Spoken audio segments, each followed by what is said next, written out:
حنا جايين من كل مكان للصويرة زينة البلدان. Shalom Abracha, que Kadosh Baruch Hu vous protège et vous donne Bracha Be'atzlacha. Alors vous savez que dans la Mishnah de Shkalim, la Gemara, elle nous dit que le mois d'Adar, on préparait le terrain pour le mois de Nissan. Parce qu'il faut savoir que chaque juif, il avait l'obligation d'apporter au Beth Amikdash le Mahatzta Shekel, la moitié du Shekel. Avec ces moitiés du Shekel, vous savez, il y avait des millions. S'il y avait des millions de juifs qui apportaient chacun Mahatzta Shekel, un demi-Shekel, et avec ça, alors on va les utiliser pour les frais généraux du Beth Amikdash. Dans le Beth Amikdash, il y avait des sacrifices à faire, il y avait des payes à faire, alors on ne demandait pas des dons. Pourquoi? Parce qu'il fallait que tous les juifs soient associés. Il y a ce qu'on appelle les korbanot, des sacrifices qu'on faisait chaque matin et chaque soir, et les sacrifices du Shabbat, les sacrifices des fêtes. Il faut que chaque juif, il a une partie à lui. C'est comme ça. Hachem, il ne veut pas que le riche, il apporte beaucoup. Hachem, il ne veut pas que le pauvre. Parce qu'il y a des riches. Il y a des riches qui peuvent donner pour toute l'année. Hachem, il ne veut pas. Hachem, il veut que tous les juifs, ils ont une association, moitié du shekel chacun. Moitié du shekel chacun. C'est comme ça qu'il y avait ce qu'on appelle le riche, il ne pouvait pas se vanter sur le pauvre. Et le pauvre, il ne pouvait pas se vanter sur le riche. Parce que tout le monde, ils apportaient le même. Ils étaient à égalité. Alors, et tout cela, avec tout cet argent-là qu'on ramassait le mois de Hadar, alors à partir du 1er Nissan, on commence les frais généraux avec cet argent, ce qu'on appelle les nouvelles argent. Ça, c'est l'argent, parce que à Pessah, tout le monde doit être Be'ahdout. À Pessah, c'est la raison pourquoi Bébé, le mois de Nissan, il est très important, parce que le mois de Nissan, on fait la tzedaka, on fait du hesed, on est des pauvres, et après ça, on invite les gens à venir manger. Et tout cela, c'est pour arriver à l'union pendant le mois de Pessah. Et cette union-là qu'on a pendant le mois de Pessah, c'est elle qui va nous préparer pour recevoir la Torah. Parce que la Torah, c'est l'unité, c'est l'union. Vous savez, toutes les mitzvot que toi, tu ne peux pas faire, moi, je peux les faire. Moi, ce que je ne peux pas faire, toi, tu peux les faire. Lui, il peut les faire. Donc, on est tous... Et il y a quelqu'un qui veut dire, hey, David Pinto, il y a une mitzvah de propager la Torah, et je ne peux pas la faire. Alors toi, tu l'as fait pour moi. Alors on est associés. C'est comme ça. Matan Torah, c'est la Torah. Hachem nous a donné la Torah pour nous unir tous ensemble. Mais tout ça, il y avait une préparation. Et tout ça, on se préparait le mois de Hadar. N'oubliez pas que Haman Aracha, tout le problème de Haman, comment il a trouvé une raison pour tuer les Juifs? Eh bien, il est venu chez Hachverosh, il lui a dit, les Juifs, ils sont désunis. Ils sont désunis, ils sont éparpillés partout, et c'est pas peut délaissé. Majesté, tu n'as pas besoin des Juifs qui sont un peuple, une nation, une race qui sont désunis. Il faut les exterminer, il faut les tuer. Parce que s'ils sont désunis, ils vont provoquer une révolution contre toi, là où ils sont, parce qu'ils sont éparpillés, ils sont partout. Alors eux, ils sont déjà désunis entre eux, alors ils vont faire désunir le monde entier contre toi. Dès que Hachverosh a entendu ça, il a eu peur, il a cru, et là-bas, il a accepté de signer les décrets pour tuer tous les Juifs. Donc malheureusement, la Xéra était là, et Haman voulait tuer tous les Juifs, à cause d'arguments qu'il avait. Alors Hachem, il y a eu le miracle, et la première chose que les Juifs ils ont fait, deux choses ils ont fait. Ils ont décrété l'union entre eux pour prouver à tout le monde qu'on n'est pas désunis, on est unis. Et non seulement on n'est pas désunis, on est unis, mais on a accepté encore la Torah. La Torah qu'on a reçue à Shavuot, on a accepté le mois d'Adar.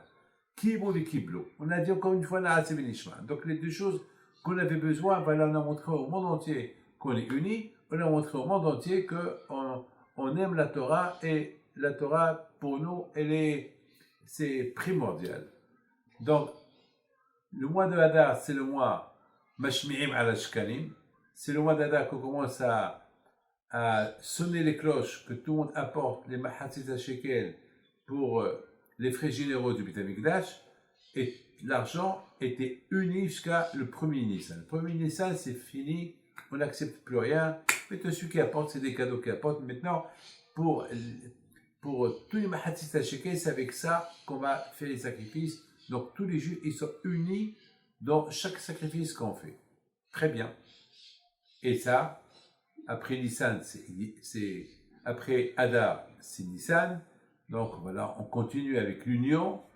Et après Nissan, c'est la préparation pour Matan Torah. Et à Matan Torah, tout le monde était uni. Et malheureusement, voilà, le mois de Tammuz et Av, ils arrivent. Et pourquoi le Beit HaMikdash, les 2 mois où le Beit HaMikdash a été détruit, et pourquoi le Beit HaMikdash a été détruit? Ils n'étaient pas unis, ils étaient désunis.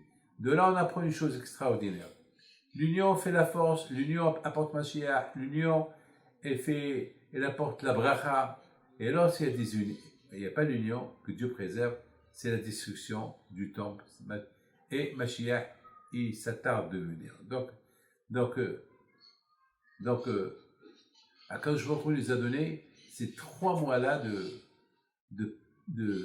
ces 3 mois-là de comment chacun de nous il se prépare pour être attaché à Kadosh Baruch Hu, être attaché au Beit HaMikdash, être attaché les uns envers les autres, être attaché à la Torah. Ce sont des mois qui sont très importants. À maintenant dans la Mishnah de Shkalim, ils disent que le mois de Hadar, non seulement qu'on parle des Shkalim, mais on parle aussi de Kil'aim. Alors c'est quoi Kil'aim? Kil'aim, c'est l'interdiction de planter, par exemple, l'orge et le blé. On n'a pas le droit. Comme on n'a pas le droit de porter sha'atnez. C'est quoi sha'atnez? Sha'atnez, c'est le lin et la laine. Akadosh Baruch Hu, il ne veut pas qu'on mette le lin et la laine. Hachem, il y a beaucoup des interdictions dans la Torah. Par exemple, il ne faut pas labourer la terre un cheval avec un taureau. Il ne faut pas. Il faut labourer la terre ou avec 2 chevaux, avec 2 taureaux, avec 2 ânes, mais il ne faut pas faire labourer la terre. C'est extraordinaire. Pourquoi? Parce que l'âne, il souffre lorsqu'il y a à côté de lui un qui n'est pas de sa même race.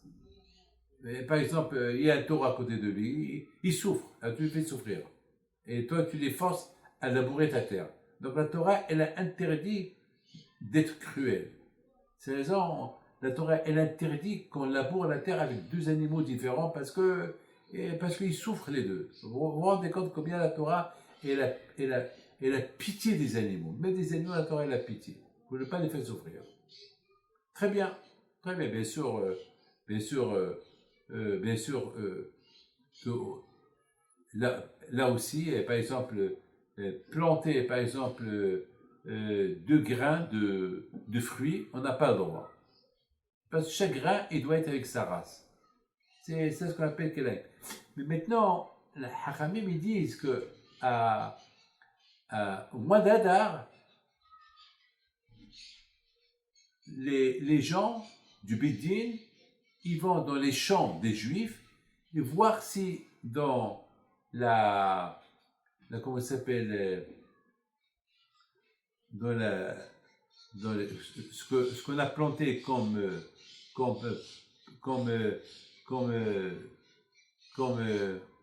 pas végétation, comme orge, hita, du blé, etc. Est-ce qu'il n'y a pas là-bas, beaucoup des fois, ça peut arriver que lorsqu'on va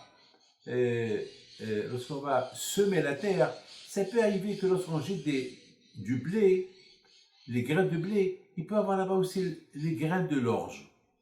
Alors, puisqu'il y a les grains de l'orge, donc c'est une autre race. Alors, il n'y a pas beaucoup, mais il y a quelques grains. La majorité, c'est du blé. Mais il y a une petite minorité de l'orge. Alors, qu'est-ce qu'on fait? Il faut que les propriétaires des champs, ils ramassent tous ces... Il faut un tri pour ne pas, Hashu Shalom, lorsqu'on va les semer, lorsqu'on va par exemple les récolter, il ne faut pas qu'il y ait un mélange comment ça s'appelle, le fait qu'ils ont poussé dans la même terre et l'orge et le, comment ça s'appelle, et le blé, donc on doit enlever tous les grains de l'orge qu'il y a là-bas. Alors moi je me suis posé, maintenant vous avez compris, c'est ça ce qu'on appelle Kil'aïm. Voilà, je vous lis la Mishnah de Kil'aïm, de la Mishnah de Shkalim, Be'had, Be'adam, Bashmi'a Shkalim, Ala Kil'aïm. Voilà, c'est le premier, à partir du premier Adar, voilà, on a le Bidin, ils annoncent, et celui qui a semé, celui qui a semé des grains pendant l'hiver et que maintenant avant la récolte, il faut vite détacher ceux qui sont mélangés avec les grains. S'il y a de l'orge qui est mélangée avec les grains, il faut les enlever là-bas pour ne pas que ça s'appelle Kil'aïm. Maintenant, ça c'est la Mishnah. Maintenant, moi je me suis posé une question. Pourquoi Hachamim il nous apporte Kil'aïm dans Shkalim? Dans Shkalim, chacun doit apporter un demi-shekel pour le Beth Amikdash. Très bien. Chaque juif il doit apporter un demi-shekel pour le Beth Amikdash. Pour les frais généraux. Et pourquoi on nous dit que le premier jour de Hadar aussi, il faut détacher l'orge que lorsque tu as semé ta terre avec des grains, peut-être il y avait quelques grains de l'orge qui ont été plantés involontairement avec le blé, alors il faut les détacher, il faut les enlever, comme ça tu as une terre que des grains de blé. Pourquoi on mélange ça avec comment ça s'appelle, avec le blé? Pourquoi le Mishnah, on parle des shkalim? Très bien, le premier Hadar, on parle des shkalim, quoi, pour apporter chacun il apporte sa participation au Beth Amikdash, mais pourquoi faire entrer les shkalim, les kil'aïm? Si tu as un champ, et là-bas dans ce champ-là, tu as semé des grains de blé, donc tu as le blé, mais peut-être il y a eu là-bas un grain d'orge, alors regarde s'il y a eu quelques orges qui ont poussé, tu les enlèves là-bas. Mais pourquoi on met ça avec les shkalim? Quelle est la raison? Mes amis, vous savez que Hachem, il n'a pas voulu qu'on apporte un shekel, il veut qu'on apporte un demi-shekel. Pourquoi Hachem, tu n'apportes pas un shekel? Pourquoi il ne nous dit pas d'apporter un shekel? Apporte il faut apporter avec un demi. Apporte un. Hachem, il veut qu'il y ait l'union. Le pauvre, il va apporter un demi-shekel. Le riche, il va apporter un demi-shekel. Alors, le riche et le pauvre, ils vont former un shekel. Chacun apporte un demi, ça va former un shekel. Hachem, il veut qu'il y ait l'union. Il veut qu'il y ait l'union. Alors, imaginez-vous, par exemple, il y a 3-4 millions de juifs qui ont apporté un demi-shekel, et voilà, il y a un juif qui arrive avec un demi, avec ce demi-là qu'il a apporté, il n'a pas un autre avec qui compléter ce shekel. Alors, comment on va faire? Ah ben, quand il va dire, ah ben, moi, je complète avec lui. Mahatita shekel beshekel hakodesh. Toi, tu es le dernier qui apporte un demi-shekel, très bien, alors moi, je complète. C'est pour ça que Hacham lui disent que Moshe Rabbeinu alav shalom, il avait un grand problème. Il n'a pas compris pourquoi. Pourquoi chaque juif il doit apporter un demi-shekel. Et s'il va rester un demi-shekel à la fin, alors quand je lui ai dit, n'aie pas peur, Hachem il lui montre un shekel. Il lui dit voilà, moi je complète. C'est-à-dire que moi, ma hatis a shekel be shekel à kodesh. C'est-à-dire que moi toi tu apportes un demi, l'autre apporte un demi, ça va former un. Et à la fin il va rester un demi, moi je complète. Ça veut dire qu'à Kadosh Baruch Hu, il veut qu'il y ait l'union. Étant donné que tout le inyan, tout le but de Beth Amikdash, comme il dit le pasuk, que les juifs, lorsqu'ils venaient au Beth Amikdash, ils étaient tous unis. Parce que c'est pas possible qu'on vienne voir Hachem et on est désunis. Et surtout la fête de Pessah. La fête de Pessah était extraordinaire, la fête de Pessah. La fête de Pessah, c'était la fête de la joie, la fête de l'union, à tel point que lorsqu'ils apportaient le sacrifice de Pessah, comme un Pessah, chacun, il qu'il n'a pas les moyens pour apporter un sacrifice de Pessah, il pouvait s'associer avec un autre. Alors, on pouvait avoir même 100 familles qui vont s'associer pour faire le Korban Pessah, le sacrifice de Pessah. Pourquoi? Parce que c'est l'union. Voilà, tous les Indiens de Pessah, c'est d'être unis. Donc, c'est ça le plus important chez Akadosh Baruch Hu, l'union. Être unis. Et c'est la raison pourquoi le Mahatzit Shekel, le symbole de Mahatzit Shekel, c'est l'union. Moi moitié, toi moitié. Moi moitié, toi moitié. C'est ça symbolise l'union. Et je pense que, je parlais avec mes petits-enfants la semaine dernière, on a parlé et on est arrivé à donner une très belle réponse avec mes petits-enfants. On est arrivé à dire que, étant donné que le mois d'Adar, c'est le mois de l'union, vous savez que Adar, c'est, comme il dit le Hidush Harim, Migour, il dit que Adar, c'est du verbe dira. Adar, c'est du verbe dira. Dira, c'est-à-dire la maison. Et qu'ici à la maison, une famille unie. Alors, Akadosh Baruch Hu, il veut que toi, Israël, soit uni.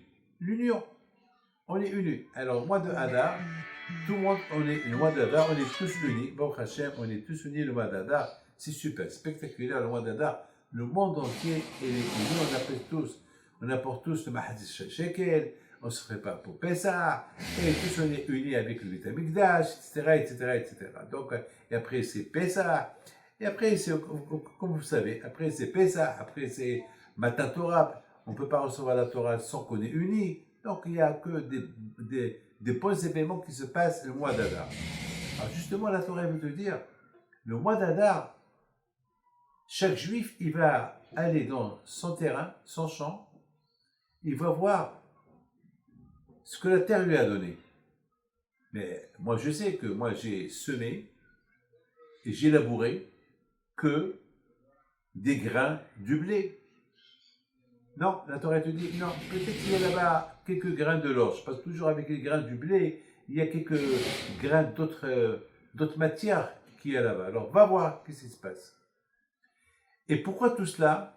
Parce que, étant donné que le mois d'Adar, c'est le mois de l'union, alors la Torah veut te rappeler, même dans ton terrain, ce qu'il y a dans ton terrain, du terrain, on va apprendre. C'est pour ça, le mois d'Adar, on cherche s'il y a quel haïm, s'il y a l'orge et le blé ensemble. Parce que l'orge et le blé, c'est pas une, c'est deux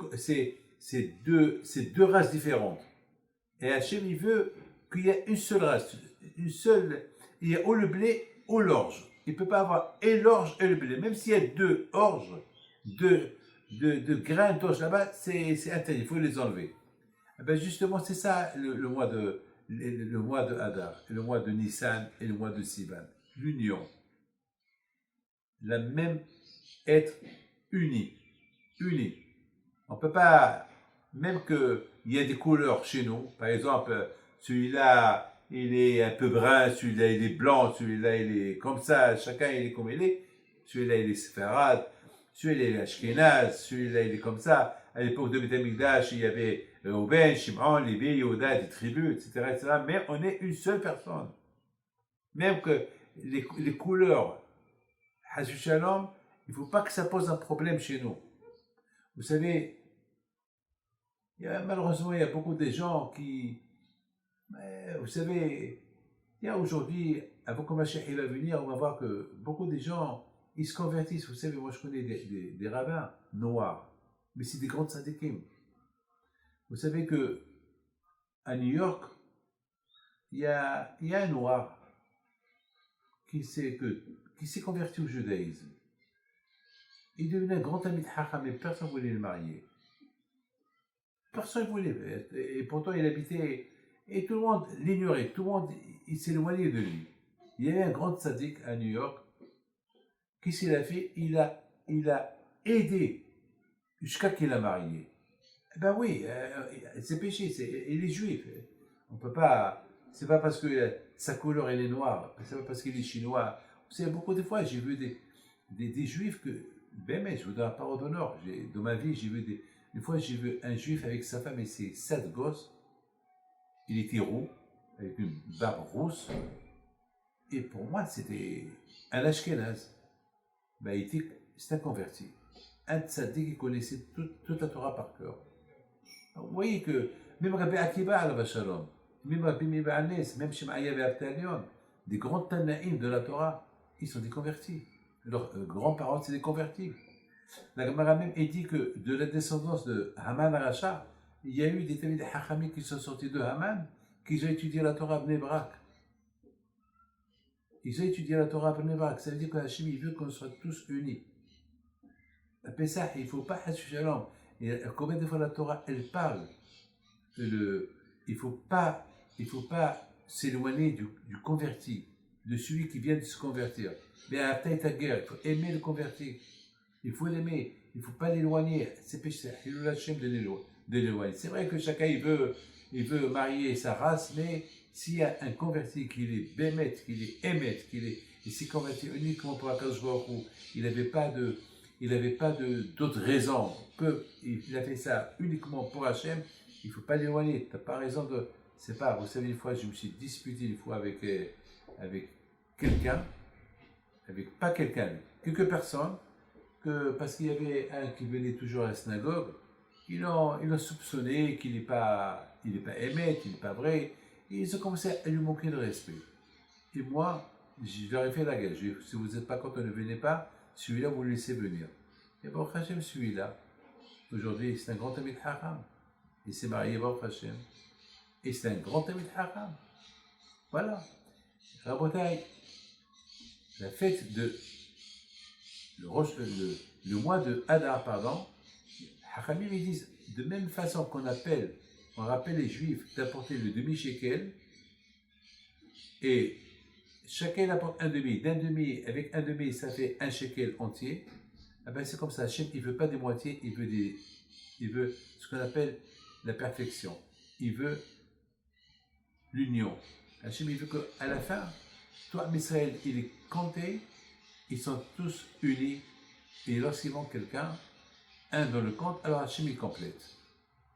Et c'est la raison pourquoi la Torah, elle nous apporte l'idée de Kil'aïm.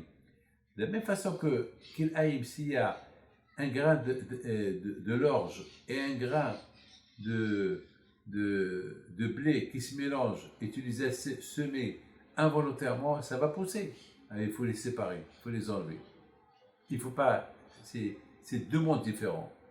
L'orge, c'est un grain différent que que le blé. Donc il faut les séparer. De la même façon, il faut qu'il n'y ait que de l'union. L'union, ça veut dire qu'il faut qu'il n'y ait que du blé. Et comme ça, Hachem, il veut qu'il n'y ait que Am Israël, que le blé, que Am Israël. Il ne faut pas qu'il y ait des mélanges. C'est quelque chose qui est extraordinaire. C'est quelque chose qui est extraordinaire que la Torah elle nous apprend. Je voudrais raconter une histoire que j'ai vécue cette semaine. Vous savez, Baruch Hashem, on voit plein de choses. On voit plein de choses. Et après, je nous montre des choses. Et on est fiers que Hachem, il nous montre des choses. On voit la grandeur d'Hachem. Vous savez, il y avait quelqu'un que. Je ne sais pas si je l'ai raconté déjà ou je ne l'ai pas raconté, mais je vous le raconte. Il y avait quelqu'un que. Il n'avait pas des enfants. Et après quelques années, ils n'ont pas d'enfants, ils ont décidé de. La femme, elle a dit à son mari, c'est de ma faute, je ne peux pas avoir des enfants. C'est mieux qu'on se divorce. Et le mari, il n'a rien voulu savoir. Il n'a rien voulu savoir. Il a dit non, non, moi, je ne veux pas divorcer. On s'est mariés ensemble, on va rester ensemble jusqu'à la vie, jusqu'à la fin. Et bon, Hachem, il donne des enfants. La même histoire, on a vu chez Rabbi Shimon bar Yochai. Une fois, Rabbi Shimon bar Yochai, il a reçu un couple qui voulait se divorcer. Et Rabbi Shimon bar Yochai a eu de la peine. Pourquoi il voulait se divorcer? Parce qu'ils n'avaient pas des enfants. Et Rabbi Shimon bar Yochai, la personne, il leur a dit que lorsque vous êtes mariés pour être unis, ensemble. Alors, et il y avait la joie dans votre mariage. Alors, je vous donne un conseil. Ce soir, faites une fête entre vous. Et demain, venez chez moi, je vais vous divorcer. Mais, Rabbi Shimon bar Yochai, il a dit à la femme, voilà, que Hachem, il te donne ce que ce que tu désires. Mais après, il regarde le monsieur, lui dit, mais toi, tu veux divorcer parce que tu n'as pas d'enfant. Alors, au moins, tu donnes un cadeau à ta femme. Alors, lui, il dit, ah ben, tout ce qu'elle me demande, je lui donne. D'accord, très bien. Ils sont partis. Ce soir là-bas, ils ont fait une fête. Il lui a donné à boire, il lui a donné à manger. Il est parti dormir. Et le lendemain matin, avant qu'il s'est réveillé, il était saoul, elle a saoulé. Elle a appelé ses parents. Elle a dit à ses parents, prenez mon mari chez vous à la maison. Ils l'ont pris, il était complètement saoul. Il se réveille, il se trouve chez ses beaux-parents. Il dit à sa femme, mais qu'est-ce que tu fais? Il dit, eh ben, hier tu m'as dit, hier Bishma m'a dit que je prends ce que je veux. Ah, voilà, j'ai pris ce que je veux, je l'ai apporté chez ma mère. Mais attends, mais tu as pris quoi? Ben, je veux toi, je t'ai pris toi. Voilà, tu es à moi. Ils se partent chez Bishma il leur a dit, elle a raison. Toi, hier, tu as accepté qu'elle prend ce qu'elle veut. Elle t'a pris, toi. Ah, mais tu restes avec elle, tu as des enfants. Et ils ont eu des enfants. Mes amis, on voit l'importance de l'union. Ben justement, à Kadosh Baruch Hu, aujourd'hui, il n'y a pas de Beit HaMikdash. Même qu'il n'y a pas de Beit HaMikdash, on donne toujours le Mahatzah Shekel. On le donne pour la Tzedaka. Zecher, pour se rappeler que, à Israël, tant qu'ils étaient unis, il y avait le Beit HaMikdash. Parce que le Beit HaMikdash, les frais généraux du Beit HaMikdash, ils venaient de l'argent de l'union. De l'argent que chacun complète à l'autre. Et lorsqu'il restait à la fin un demi-shekel, c'est Hachem qui le complétait. Donc Hachem, finalement, il veut l'union, et c'est l'union. Pesach, elle suit cette union de Hadar, et Matan Torah, elle suit cette union de Hadar et Nissan. Et justement, c'est ça l'argument de Haman. L'argument de Haman, c'est on est désunis. Non, on montre à Haman, non, on est unis, et on est aussi unis autour de la Torah. Et c'est la raison pourquoi chacun de nous, il doit savoir cette chose. Et je voudrais raconter une très belle histoire que j'ai lue. Le Rav de Ponevitch, Alav Shalom, c'est lui qui a construit une belle yeshiva à Ponevitch. Et l'yeshiva aujourd'hui, il y a au moins 2000 personnes dans cette yeshiva-là. Il y a beaucoup de Torah là-bas. Et là, c'était, pour la construire, il voyageait. Il allait en Amérique pour ramasser de l'argent. Et c'était pas facile, hein, c'était dur. À un moment donné, il avait vieilli, il était vieux. Et le pauvre, à un moment donné, c'était très dur pour lui d'aller d'un endroit à l'autre. C'était pas facile, c'est pas facile. Et